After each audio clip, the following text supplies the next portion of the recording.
Walaloo xiqqoo takkaan isinii qabadhee dhiyaadhee walaloon mata dureen isii guyyaa dhaloota gootaa jetti. Salaamtaa sin daganne assalaamu alaikum warahmatullahi wabarakaatu. Ashama harka fuune hordoftoonni qomoo koo kan addunyaarra jirtan marti keessanuu. Intiroo gabaabduu tana booda walitti dachaana.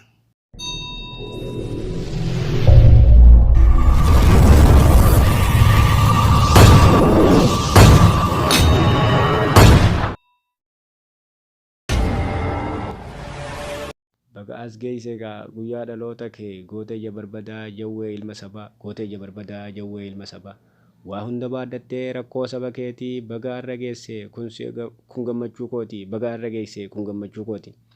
Silaa akka diinaatiin yoom bakka kana geesse waraaba isii guyyaa meeqaatu si nyaachuuf ilkaan isaa qarate meeqaatu si nyaachuuf ilkaan isaa qarate. Eeyba rabbii qabda yoomta samii dhamta rabbii si eeybise isaas si eeggata rabbii si eeybise isaas si eeggata. Jireenya kee dhiiftee saba keetiif yaadda lubbuu tantee qaalii Oromiyaaf laatta lubbuu tantee qaalii Oromiyaaf laatta. Jireenya gocha diinaa hundaa'uu baadhattee bilisummaa saba keetii arguudhaaf dheebotte bilisummaa saba keetii arguudhaaf dheebotte.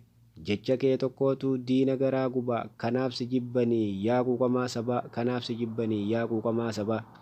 Rabbiitu siif kenne beekumsaaf sammuudha rabbiitu siif kenne beekumsaaf sammuudha hundi si bareechee keessaaf gubbaadha hunda si bareechee keessaa fi gubbaadha. Jireenya dhuunfaa kee jiraachuudhaaf jettee amaanaa saba keetii yoom lafatti gatte amaanaa saba keetii yoom lafatti gatte. Garaadhaaf hin jiraattu beekamtiin barbaaddu sodaadhaas hin qabdu ol jettee dubbatta gabrummaa saba keetii abshirirraa kaafta gabrummaa saba keetii abshirirraa kaafta.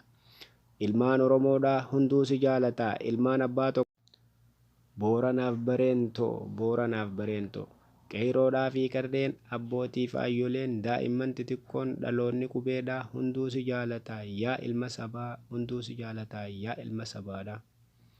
Ammas nuuf jiraadhu umrii nuuf dheeradhu ati ilma keenya fayyaa nuuf harkadhu biyya abbaa keetii Oromiyaa keessa waggaa kuma dabalii jiraadhu waggaa